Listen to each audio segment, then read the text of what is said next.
ಈ ಒಳ ಮೀಸಲಾತಿ ವಿಚಾರ ಕುರಿತು ನೇಮಕಾತಿ ಮತ್ತು ರೋಸ್ಟರ್ ಬಿಂದುಗಳಲ್ಲಿ ಆಗ್ತಾ ಇರ್ತಕ್ಕಂಥ ಅನ್ಯಾಯ, ಪರ್ಟಿಕ್ಯುಲರ್ ಆಗಿ ಬಲಗಾಯ ಸಮುದಾಯಕ್ಕೆ ಏನು ಅನ್ಯಾಯ ಆಗ್ತಾಯಿದೆ ಅನ್ನೋದನ್ನ ಸ್ವಲ್ಪ ಈ ಡಾಕ್ಯುಮೆಂಟ್ಸ್ ಮುಖಾಂತರ ತೋರಿಸ್ತೀನಿ. ಸುಮ್ಮನೆ ಹೇಳಿದ್ರೆ ಕೆಲವೊಬ್ರಿಗೆ ಅರ್ಥ ಆಗಲ್ಲ ಅದು. ಈಗ ನೋಡಿ, ಹಳೆ ರೋಸ್ಟರ್ ಬಿಂದುವಲ್ಲಿ 100 ರೋಸ್ಟರ್ ಬಿಂದು ಐತೆ.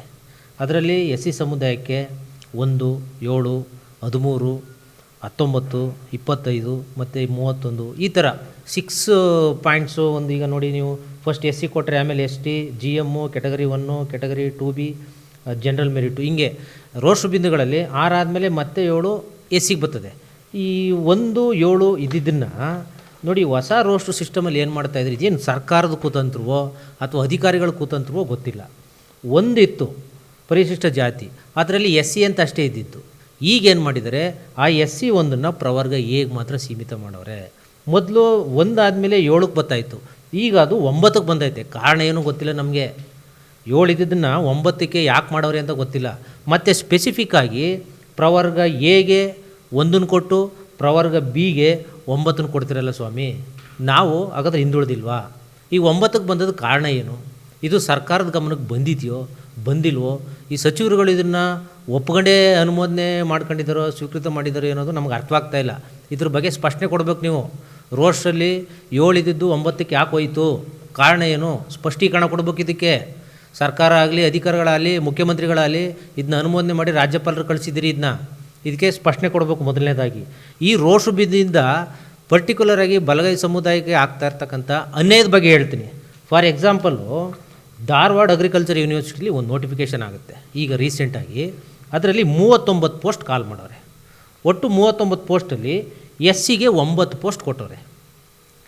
SCಯಲ್ಲಿ 9 ಪೋಸ್ಟ್ ಕೊಟ್ಟ ಮೇಲೆ ಸರ್ಕಾರದ ಪ್ರಕಾರ, ನಾಗಮೋಹನ್ ದಾಸ್ ವರದಿ ಪ್ರಕಾರ ಜನಸಂಖ್ಯೆ ಅನುಗುಣವಾಗಿಯೋ ಯಾವ ಥರ ನೀವು ವರ್ಗೀಕರಣ ಮಾಡಿದಿರಿ ಅದ್ರ ಬೇಸ್ ಮೇಲೆ 6:6:5 ಬರಬೇಕಿತ್ತು.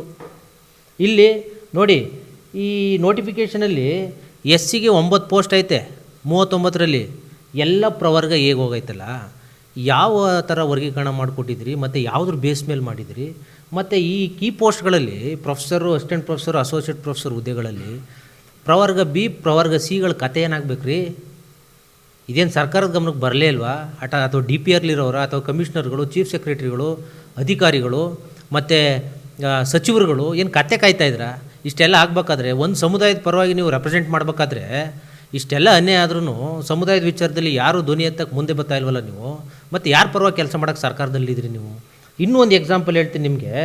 ನೋಡಿ, PhD ವಿಚಾರದಲ್ಲಿ, ನೇಮಕಾತಿ ವಿಚಾರದಲ್ಲಿ ಹೇಳಿದೆ, PhD ಶೈಕ್ಷಣಿಕವಾಗಿ ನೀವು ತಗೊಳ್ಳೋದಾದರೆ ಬೆಂಗಳೂರು ಯೂನಿವರ್ಸಿಟಿ ಇತ್ತೀಚೆಗೆ ಒಂದು ನೋಟಿಫಿಕೇಷನ್ ಬಿಟ್ಟೈತೆ. ಏನು?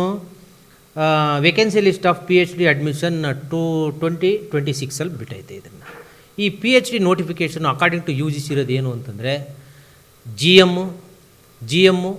OBC, ಅದರಲ್ಲಿ ಕ್ಯಾಟಗರಿ 1, 2A, 2B ಮತ್ತು ಫಾರಿನ್ ಕೋಟಾ, ಹಂಗೆ ಹೈದರಾಬಾದ್, ಕರ್ನಾಟಕ ಮತ್ತು SC or ST ಅಂತಿದೆ. ಈಗ ನೀವು ಒಂದೇ ಸೀಟು PhD ಇದರಲ್ಲಿ ಔಟ್ ಆಫ್ 6 or 8 or 4 ಒಂದು ಸೀಟು SC ಅಥವಾ ST ಕೊಡಬೇಕು. ನೀವು ಇದರಲ್ಲಿ ನೋಡಿ, ಸೀಟ್ ಮ್ಯಾಟ್ರಿಕ್ಸ್ ಹೆಂಗೆ ಮಾಡೋರೆ ಅಂದರೆ ಆಲ್ಫಾಬೆಟ್ ಪ್ರಕಾರ ಕೊಟ್ಟಿದ್ದಾರೆ. ಆಲ್ಫಾಬೆಟ್ ಪ್ರಕಾರ ಡಿಪಾರ್ಟ್ಮೆಂಟ್ ವೈಸ್ ಕೊಟ್ಟಿದ್ದಾರೆ. ಇದು ಯಾವ ಥರ ಟೆಕ್ನಿಕಲ್ ರೀಸನ್ನು ಬೆಂಗಳೂರು ಯೂನಿವರ್ಸಿಟಿಯವ್ರು ಮಾಡಿರೋದು ಅಂತ ನನಗೆ ಗೊತ್ತಿಲ್ಲ.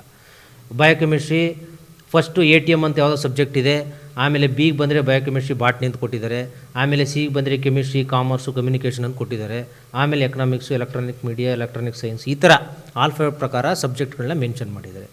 ನೀವು ಹೆಂಗೆ ಬಯೋಕೆಮಿಸ್ಟ್ರಿ ಅಂತ ಬಂದರೆ ಕ್ಯಾಟಗರಿ 1, ಪ್ರವರ್ಗ 1, ಪ್ರವರ್ಗ 2 ಕೊಡ್ತೀರಿ?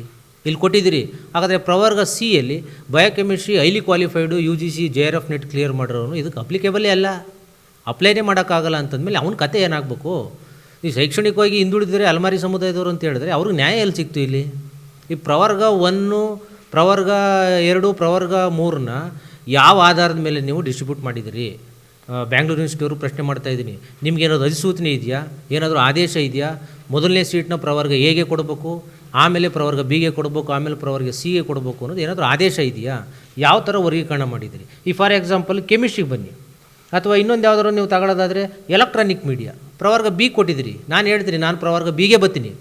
ಎಲೆಕ್ಟ್ರಾನಿಕ್ ಮೀಡಿಯಾದಲ್ಲಿ ಪ್ರವರ್ಗ A ಅಥವಾ ಪ್ರವರ್ಗ Cಯಲ್ಲಿ ಯಾರಾದರೂ ಮೆರಿಟ್ ಲಿಸ್ಟ್ಲಿದ್ದರೆ ಯಾಕೆ ಅವ್ರಿಗೆ ಸಿಗಬಾರ್ದು? ನೀವು ಯಾವ ಥರ ವರ್ಗೀಕರಣ ಮಾಡಿದ್ದೀರಿ ಅನ್ನೋ ಸ್ಪಷ್ಟನೆ ಕೊಡಬೇಕು ಇದಕ್ಕೆ.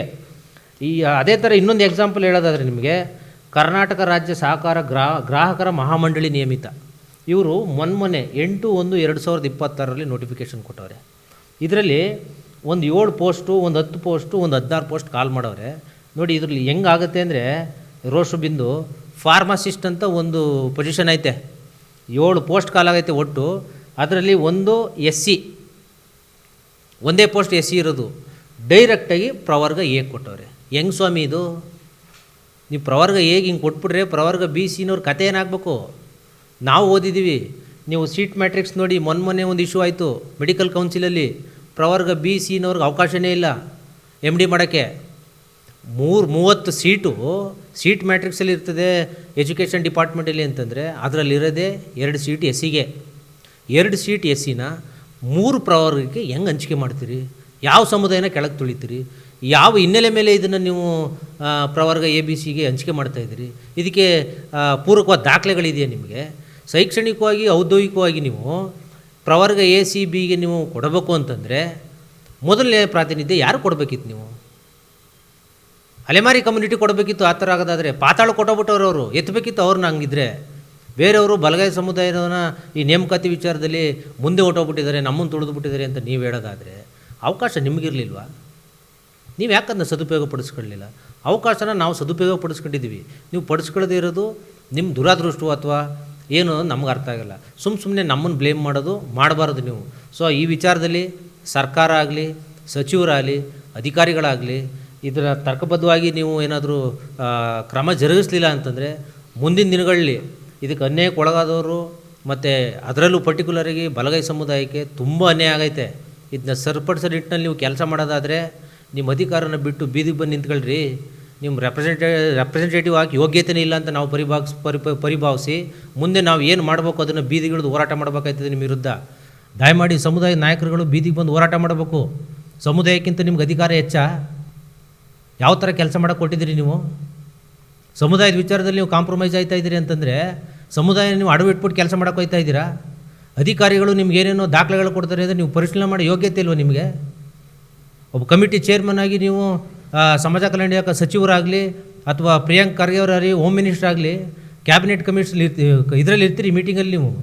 ನೀವು ಅಪ್ರೂವ್ ಮಾಡಿದ್ದನ್ನ ಚೀಫ್ ಮಿನಿಸ್ಟ್ರು ಮಾಡ್ತಾರೆ ಅಂತ ಹೇಳ್ತೀರಿ. ನೀವು ಯಾರು ಓದ್ಕೊಂಡು ಹೋಗಿ ಕೂತಿಲ್ವಲ್ಲಿ? ಹಾಗಾದರೆ ಏನು ಕತೆ ಕಾಯಕ್ಕೆ ಕೂತಿದ್ದೀರಿ ನೀವು ಸರ್ಕಾರದಲ್ಲಿ? ಕಷ್ಟಪಟ್ಟು ನಿಮಗೆ ಓಡಾಡಿ ಗೆಲ್ಲಿಸಿ ಬಲಗೈ ಸಮುದಾಯ ಅಷ್ಟು ಸಪೋರ್ಟ್ ಮಾಡಿದ್ರು ನೀವು ಯಾರೂ ಇದನ್ನು ಜವಾಬ್ದಾರಿಯುತ ನಡ್ಕೋತಾ ಇಲ್ಲ ಅಂತಂದರೆ ನಿಮ್ಮ ಅವಶ್ಯಕತೆ ಏನಿದೆ ಅದರಲ್ಲಿ? ನಿಮ್ಮ ಕೈಲಿ ಆಗಲಿಲ್ಲ ಅಂದರೆ ಕುರ್ಚಿ ಖಾಲಿ ಮಾಡಿ, ಯೋಗ್ಯತೆ ಇರೋರು ಬಂದು ಕೂತ್ಕೊಂಡು ಕೆಲಸ ಮಾಡಲಿ ಅಲ್ಲಿ.